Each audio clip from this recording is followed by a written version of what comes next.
Regulation is a bit of a scary word in the world of crypto right now, but is all regulation actually bad for crypto? And how are the biggest economies like America, China, and the EU regulating crypto? On this week's episode of CoinMarketCap, we're taking a deep dive into what crypto regulation is, how it works, and what it means for all you crypto hodlers out there. My name is Jet Gunther, and here at CoinMarketCap, we are on a mission to make crypto accessible all around the world. That's why we love making videos for you that are packed with information, easy to understand, and simple to share with your friends and family. So if you want something more than just hype and to actually learn about crypto, make sure to hit the subscribe button right now and turn on notifications to not miss out on new videos. And let's learn together. Cryptocurrencies have gone from being a speculative investment to a fundamental part of a balanced investment portfolio. Today, 16% of Americans invest in, trade, or use crypto, according to Pew Research. So it's hardly surprising that governments around the world are pondering how to best regulate the growing crypto space. As you've no doubt seen by now, individual countries have taken varying approaches to regulating crypto with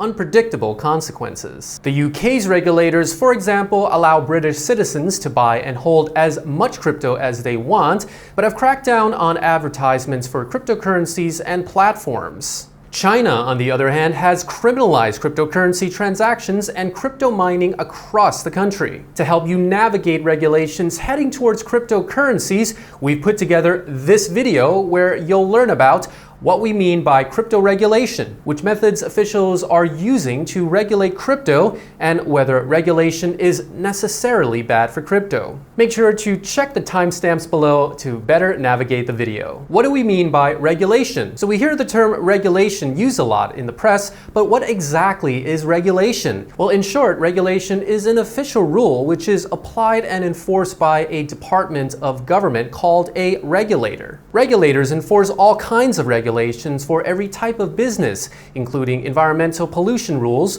rules against using children as labor, and of course, rules about how we can use cryptocurrencies. For the most part, regulators exist to protect us from shady, illegal, or harmful business practices. And while some arms of the media love to denounce regulators for unnecessarily interfering in the free market, for the most part, they're creating and carrying out useful and necessary rules. Rules which prevent monopolies from taking over and charging sky-high prices for basic necessities, or stopping unscrupulous companies from pouring toxic waste into our rivers. Now, what about crypto? Is regulation bad for crypto? Regulation can be bad news for crypto. For instance, regulators banning exchanges or limiting the energy that miners can use will limit the number of people who can access and benefit from digital currencies. But regulation can also actually help crypto. Some regulation will give crypto more legitimacy, which could lead to institutional investors being more willing to finance crypto ventures,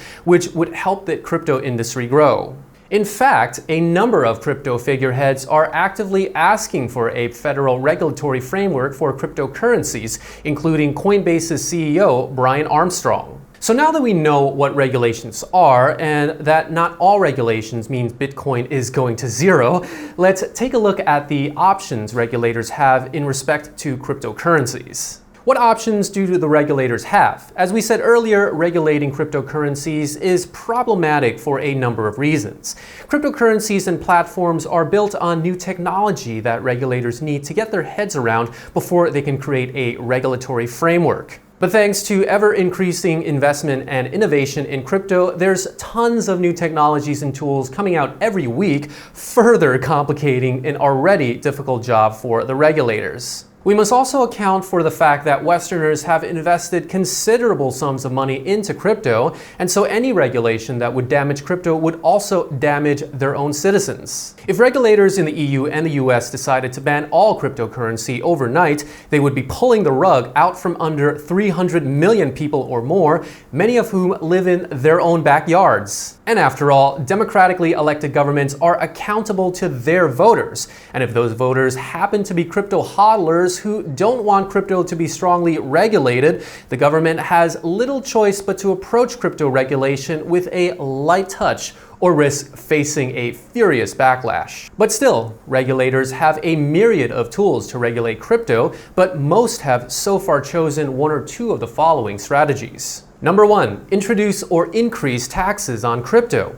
Today, most tax departments charge something like 10 or 20% capital gains tax on any profits made from trading crypto. However, not all regulators chose to do so. Those regulators that haven't announced crypto taxes could do so, and those that do charge taxes could increase the rates. But then again, regulators might also reclassify crypto as a new type of asset, which could also change how much tax we pay on profits from selling, say, Bitcoin or Ethereum. Number 2, regulate crypto advertising. Regulators could also moderate how crypto firms can advertise their products and services to the general public. For instance, both the UK Financial Conduct Authority and the Spanish government have implemented rules to stop exchanges and platforms from making certain kinds of claims about their services and from advertising in certain areas. Number 3, ban crypto-related products. Another way to regulate crypto is to ban the sale of all crypto derivatives like options and futures contracts, which the UK's Financial Conduct Authority did in January of 2021. According to the Financial Times, the CFA's derivatives ban is both overly cautious and hurting Britain's position as a global financial center. The paper also claims the ban hasn't achieved much because Brits can simply buy derivatives abroad to get around the regulation. Number 4, deter the public from buying crypto. Another approach, which a surprising number of regulators are taking, is to, quote, make the public aware of the risks of crypto, which at first glance seems like an appropriate and reasonable first step towards regulation. However, research published by the Financial Conduct Authority shows such warnings are neither useful nor effective. The CFA's research shows that the majority of crypto hodlers are knowledgeable about what crypto is and how it works, and are, for the most part, aware of the risks involved in trading crypto. And number 5, a total ban on crypto. Then again, regulators could always ban crypto outright, an approach taken by China, Egypt, Iraq, Qatar, and a number of other countries already. However, it is unlikely any Western country will ban crypto outright, if only because so many of their citizens already own crypto, and a ferocious uproar would likely follow a full-blown crypto ban. The regulations we've talked about so far control crypto directly, but governments and regulators have another indirect way to regulate crypto, which is by creating a government-controlled digital currency with all of crypto's technological prowess, but under centralized government control. We're talking, of course, about central bank digital currencies, or CBDCs. Now, central bank digital currencies, or CBDCs, are digital currencies that are somewhat similar to cryptocurrencies, except they're not transparent and are controlled by a centralized regulator or government. CBDCs are currently being trialed and tested all over the world today, and a few major economies could replace cash with CBDCs within the next decade.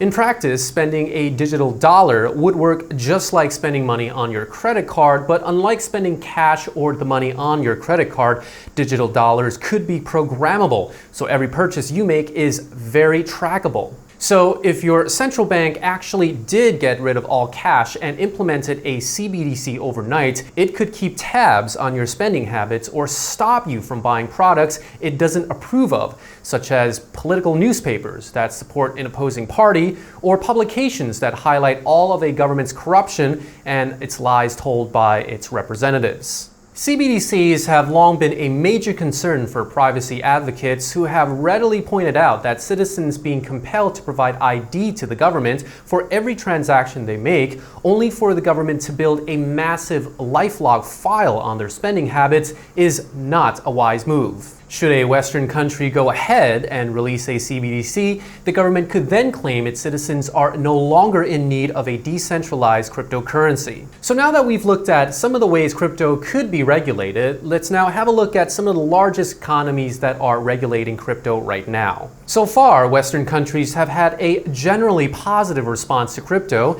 and North Macedonia is the only European country to have banned spending, trading, or investing in crypto.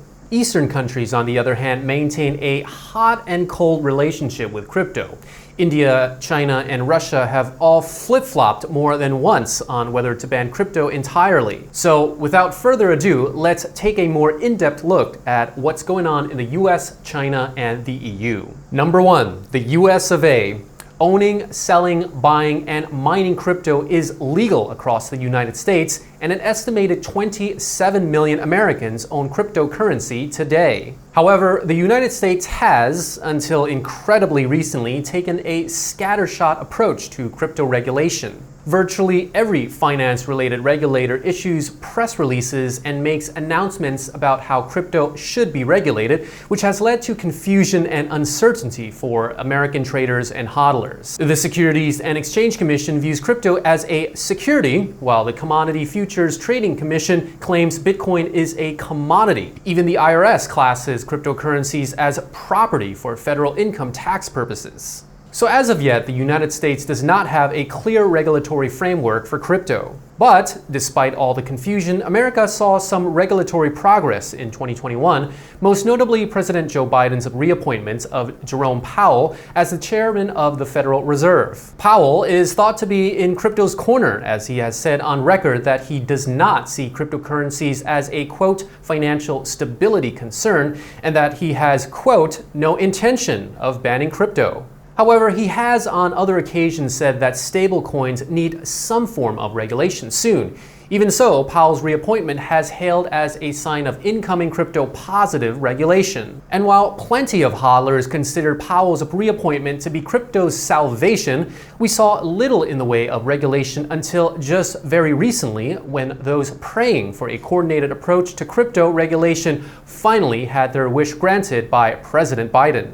The US president issued an executive order informing the US government's strategy for crypto regulation, which should ensure that digital assets are responsibly developed across the United States. The executive order also gives American financial regulators the power to carry out studies and surveys to better understand and comprehensively regulate the crypto space. In response to the order, Brett Harrison, the president of crypto derivatives platform FTX, said that, quote, some amount of regulation is important to allow institutions to come in and feel confident in being able to put their money into this emerging space like cryptocurrency. So while we can't say for sure what regulation the US will have in place 10 years from now, but at the moment, at least American hodlers can sleep a little easier knowing that positive regulation is on the way. Number 2, China.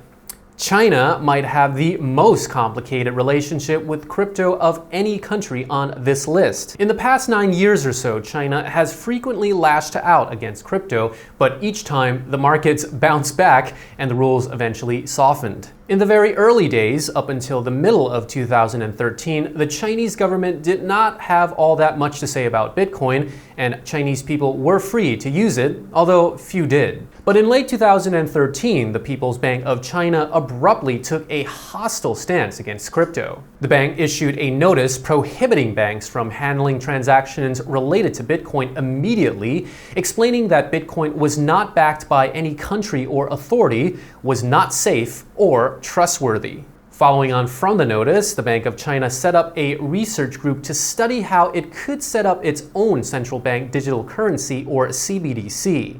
While banks were prohibited from handling Bitcoin at the time, Chinese citizens were allowed to mine Bitcoin, which they certainly did. In fact, Cambridge University estimated that at their peak, Chinese Bitcoin miners were carrying out about 75% of all Bitcoin mining activity.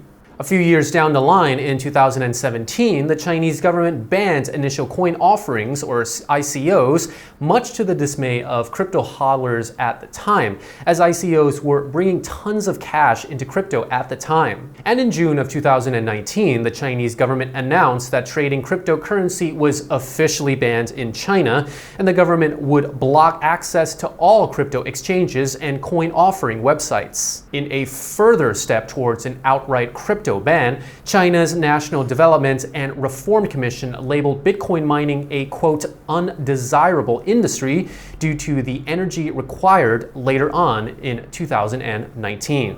And in early 2020, the Chinese government clamped down on crypto even further by blocking access to over 100 websites that were either crypto exchanges or offered crypto-related services. Later in 2020, the Bank of China announced that it had finished the early stage development of its CBDC called the digital yuan, and the first public pilot would launch in Shenzhen. While China's CBDC has so far proved successful, its ban on running exchanges and trading crypto had little effect, as many Chinese citizens carried on mining and trading Bitcoin anyway. Which is why in May of 2021, the Chinese central bank decided to kill crypto in China once and for all, announcing that all transactions of cryptocurrencies would be henceforth illegal in China. The ruling also disallowed Chinese nationals from working for foreign exchanges.